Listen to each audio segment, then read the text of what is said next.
Today, I have the pleasure and the honour of being joined by all four members of the New England Cartel: Rob Font, Calvin Kattar, Tyson Chartier, and Jake Mainini. Boys, good to catch up. How are things in Vegas? Cold. They're cold. I don't know why. Cold? It's cold, man. It's cold. We left Boston, thinking we were going to get somewhere warm, and quite the opposite. What temperature is it in Vegas now, Jake? Fahrenheit is probably topping out at like 55, 50, low 50s, and then at night it gets down to 40. It's cold, man. What is that in Celsius, Jake? All right, ready? So it's somewhere. I have no idea. I think that's about 18 degrees. So to put in comparison, it's about 6. I was going to say 20. I was going to say that. So I was going to say 20. It's a cold day today, a very cold day in Liverpool. Rob, it feels like the best place for us to start is with you, because that's the reason why you fought it in Vegas, is for your upcoming fight with Jose Aldo. And I'm going to ask you plainly, my friends, how are things? How are camp, and how are you feeling? Oh man, I can't complain, bro. Things are good. We're here. Weight's good. Got the whole squad. We're in a good spot. Just gotta make the weight. Go out there and put my hands on the ball. Perfect.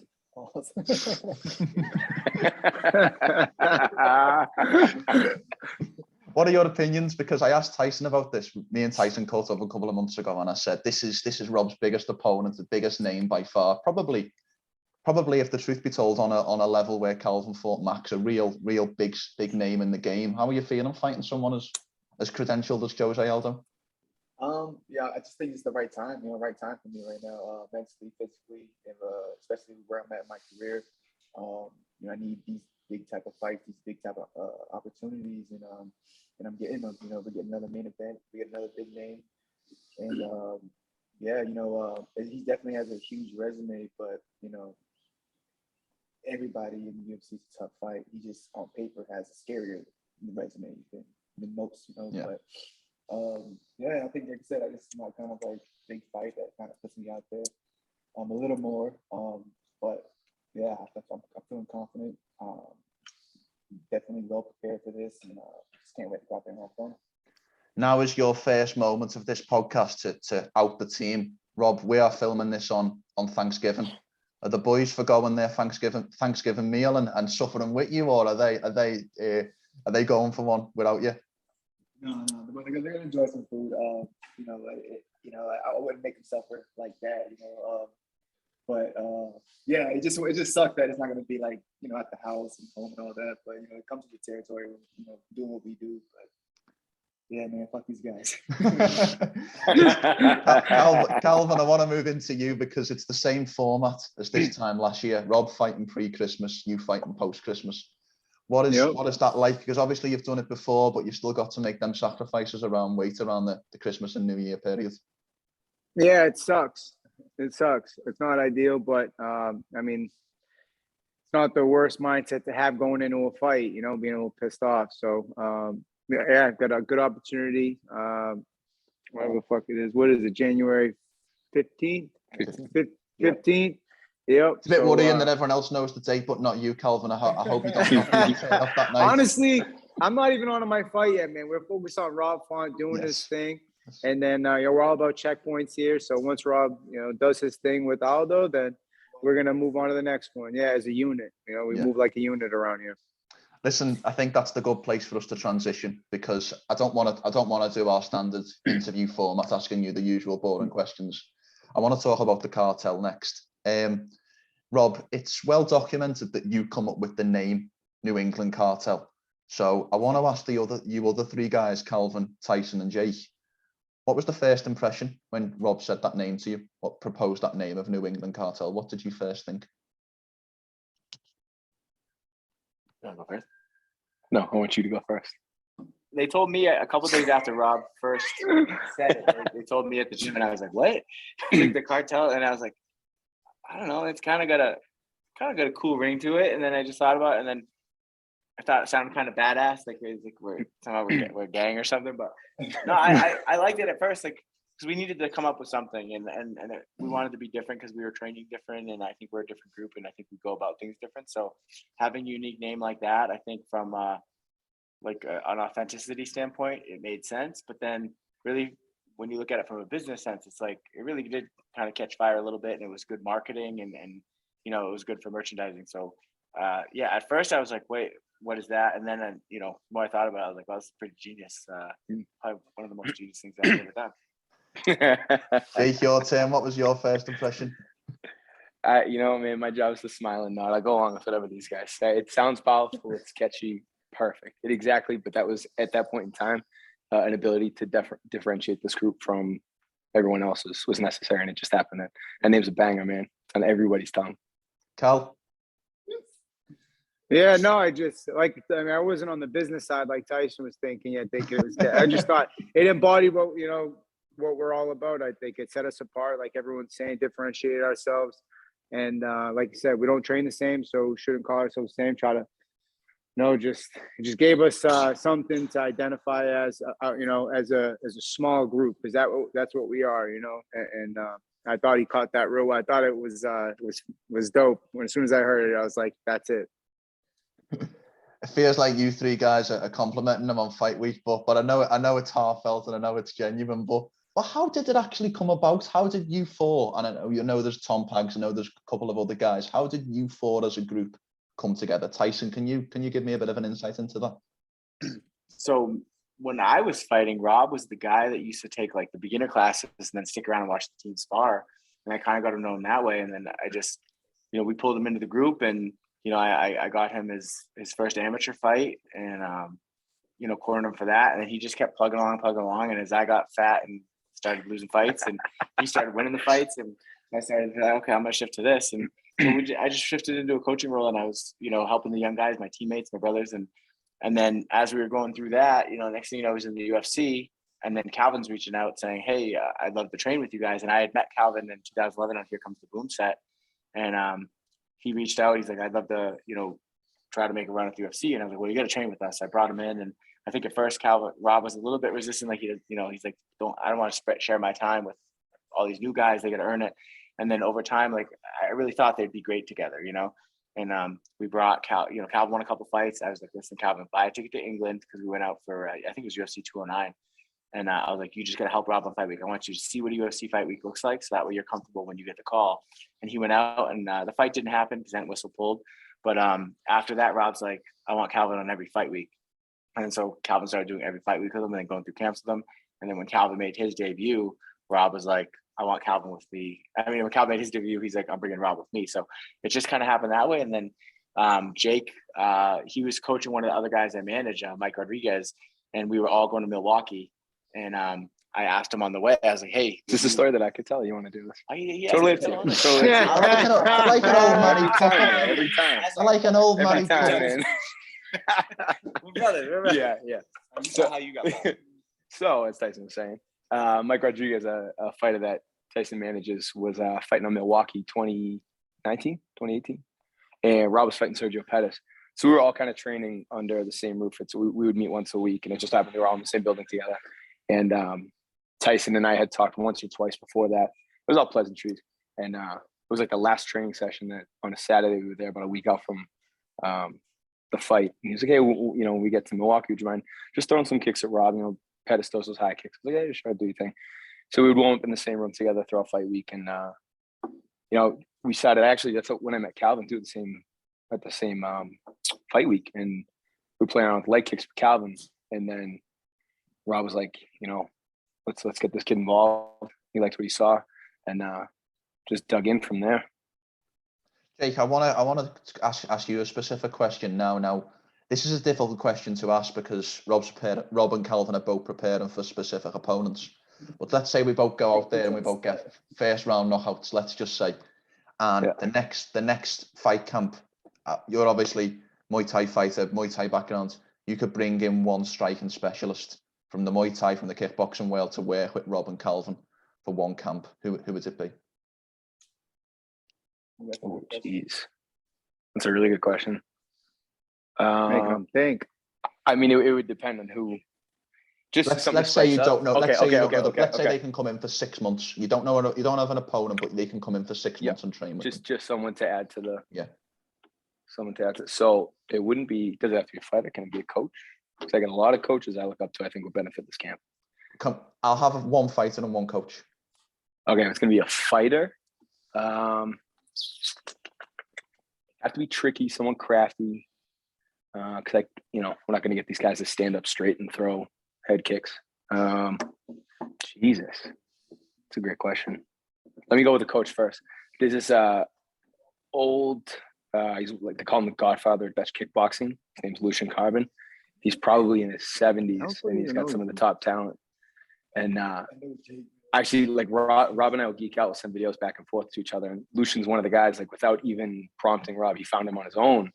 And he said to me, I was like, dude, let me tell you. And then, going back and forth in those videos, fighters, even though he's retired, Andy Sauer, because he's like a blue collar version of the Dutch kickboxing. It's not super fantastical. It's very basic and it's very efficient.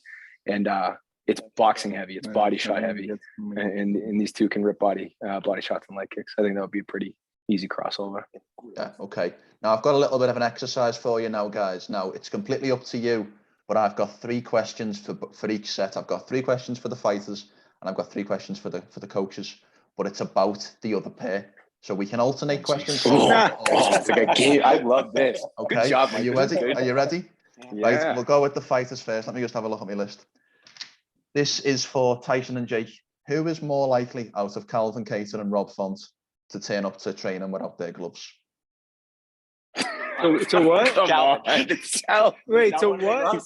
To turn up to training without their boxing gloves. Calvin, 100%. Calvin, 100%. I mean, Rob's not too far fucking behind, man. I'll say that, but I might take that one. But Rob's no saint with that. All right, we're both pretty bad. How many? Listen, I showed up with the jump rope. True. That's true. Would you both agree with that? Would Cal and Rob? Would you both agree? Is that fair? Agree. Close though. Okay. A lot closer than their fucking laughs are making you think. Hey, well, this one's for you too, Cal. This is your way to get revenge. Who is more likely out of Tyson and Jake to forget one of your guys' birthdays? I mean, they're both pretty solid. I'll say that. That's a tie. They're both good in that department. Yeah. Okay. I won't dog them there. That's a wash. Okay, fair enough. Yeah, they're good. They're good guys. Okay. All right. We'll bounce it back to Tyson and Jake. Out of Calvin Kattar and Rob Font, who is more likely after a knockout victory to be getting into doing the post-fight interview and say something completely ridiculous and completely stupid? Neither. I would say Neither. not ridiculous or stupid, but like maybe something you didn't intend to say would probably be more likely Rob. Just because the only example I can use is when like he didn't hate Aljamain Sterling or anything like that, but then after he knocked someone out, then he's like, yeah, I wouldn't mind putting Aljamain Sterling on a stretcher. And I don't think he meant it maliciously. He was just like in the moment. All right. There was nothing malicious about it. He doesn't have any beef with the kid or whatever. So just based on experience, I think I would have to say Rob, but neither one of them are bad on post-fight interviews. I honestly, Mike, I'll say when I was they go back to that Milwaukee story, right after Milwaukee when Tyson had approached me and he talked to Rob about bringing me in. I went on YouTube, I watched all of their fights, all their interviews. That's the big thing, all their interviews. And I was like, these guys are pretty boring, but it's a good thing. It's a good thing. It's that Belichick mindset where it's like concise to the point, and you're not like leaving yourself out there saying some wild stuff that'll be vulnerable. And that to me is attractive because I didn't come from a background with people hooting and hollering. So I'm going to go with neither confidently. With the greatest of respect, boys, I wouldn't say that your interviews are going to be the viral hits, but I can't think of an interview between one of your guys where you've said something and I haven't believed it. And we see a lot of interviews these days, so that's one important thing. Now I'll flip the coin, and this isn't about a loss or a defeat or anything like that. Cal and Rob, out of Tyson and Jake, who is more likely to do a Chris Weidman and this is still my boy type moment on the night? A Chris Weidman, like his pops, yeah. When his dad as coach jumped on the mic and just said, "This is still my boy." Who would be? Oh yeah, one of the funniest things. That's one of the funniest things I've ever seen. Definitely Tyson. Yeah. Definitely Tyson. Sure. Well, I've got another one. I've got another one for Calvin and Rob. Calvin and Rob, out of Tyson and Jake, who is more likely to turn up late to a practice that they have scheduled? Neither. Those guys show up on time. I got a question for you about Tyson and Jake. Are you ready? Hit me. Here we go. All right. if one of these guys was Batman and one was Robin, Damn it. who would be who? This is what we're Ty- age-old question we're trying to Tyson's head coach. Tyson is head coach. get. Damn. So what that mean? Mike. Damn. say it. Yeah. Don't say it. You said enough. Don't You say said it. enough. Next question. I'm asking the So, questions, Mike. Calvin. Don't start sabotaging us. Get this interview cut short by accident. My bad. So Tyson and Robin. I mean Tyson and Jake. I'm only kidding. Oh, Tyson and Robin. I'm only kidding. You see how I I'm didn't only react to it? You see how I didn't react? Yeah. Mike? Right. Yeah, This one Batman is for you doesn't two. react. Out of Calvin and Rob, who is more likely to get lost in their own hometown? Calvin.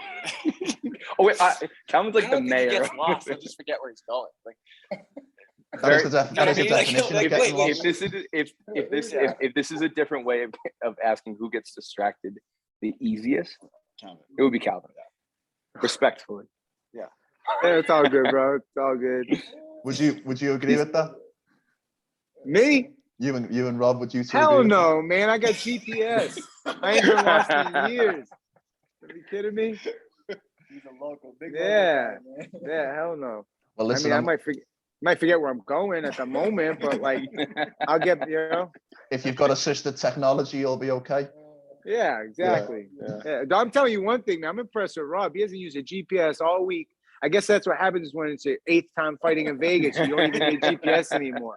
Fucking kid is spoiled I out here. myself on my directions to know where I'm at all times. Impressive this time. He hasn't used the GPS once, and he's been like, he's on point. It was, it's all that Mr. Vegas. Yeah. Mr. Vegas. Well, I want to leave the ball back in the fighters' corners for this final little section. Calvin and Rob, out of Tyson and Jake, who is more likely to go 1 week without a shower? Tyson's dirty ass. Easily. Yeah, I don't want to. Don't get me started. Finish that. I'll leave it at that. Tyson. too clean. Yeah. Well, I think we've learned a lot about the cartel in that last 5 or 10 minutes. Rob, I want to turn the conversation back to you just a second. I watched your interview a couple of days ago. I caught up on a couple of your interviews, and I watched the one before the Garbrandt fight with Brendan Fitzgerald. And you mentioned the story on that interview about how you got into mixed martial arts by delivering a pizza to the guys that were doing Brazilian Jiu-Jitsu. It's a bit of a tough question, but what happened? Where do you think you are if you delivered them pizzas and them guys weren't doing Jiu-Jitsu? Where do you think Rob Font is without mixed martial arts? Shit. Fat. Fat. Fat. Still trying to figure out, my way. Coming up with a bunch of different type of schemes and just trying to figure things out. At that moment, I didn't know what I wanted to do. Wasn't sure, wasn't confident, and then, but yeah, definitely I was a little heavy, man. And then killing.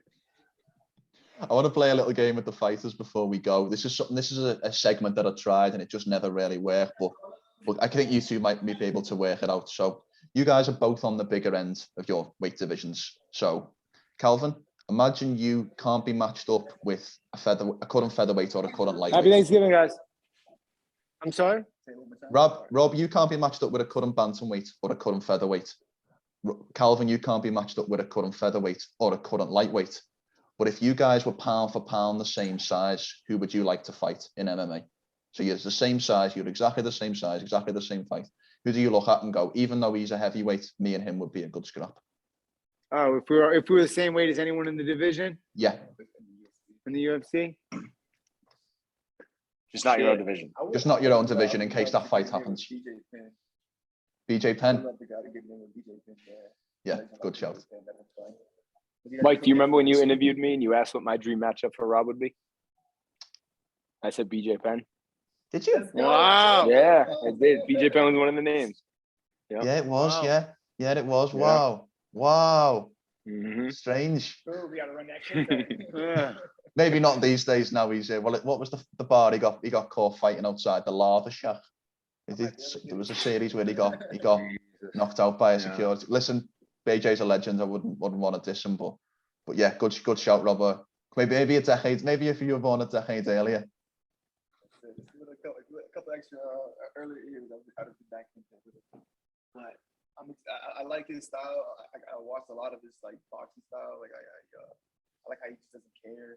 And if anything, back then he was trying to fight everybody from lightweight to heavyweight anyway. Yeah. Calvin, have you got one that comes to mind? Not really. I would probably say Conor just for the money fight, but I wouldn't know really. I mean, or a heavyweight just so I could eat my way up there. But I know it's not really part of the question. I just get jealous of these heavyweights. You know what I'm saying? Just not having to cut weight and just throwing down. I don't know. Yeah, I don't know really who it would be. I don't really got anybody because the guys I like would be like the old school Diaz guys. I don't know if I want to fight them. I like to. I love watching them compete. I'm big Diaz fans, but. Yeah, I couldn't really think of who it would be that I mean, any weight class. Say, who do you want me to fight? Any weight class. I'm thinking if it was pound for pound, I'm just giving you my 2 cents. Imagine a Calvin Kattar versus Vicente Luque fight. He's a beast. He's got some dog in him. That'd be a banger. That would be a good fight. That would be Stipe, that's a good one. Yeah, right. Stipe would be a really good one. Blue collar. Yeah. Yeah. I think it'd be a heavyweight, or maybe like a guy like Brock. If I fuck that, I'm fighting Brock. You know, if I was big, I'll fight Brock. Yeah, I want Brock. Listen, I'm going to get on the phone to Triller Fight Club, and we'll try and see if we can set up Calvin Kattar and Rob Font versus Brock in the same night. Yes, but we need USADA on board. Yes. Right, I want to finish with one final question, and this question I'm going to ask each of you individually. As we mentioned, the New England Cartel, a very small team, a unique way of doing it in modern mixed martial arts. Why, for each of you, I'm gonna ask each of you. We'll go from left to right. Why is the New England Cartel unique, or why is the New England Cartel special to you personally? Calvin, you're on the left-hand side of my screen, so I'll ask you first. I just think we keep that close, tight knit. It's really like a family, and we give a shit not just about ourselves, but each other, the group.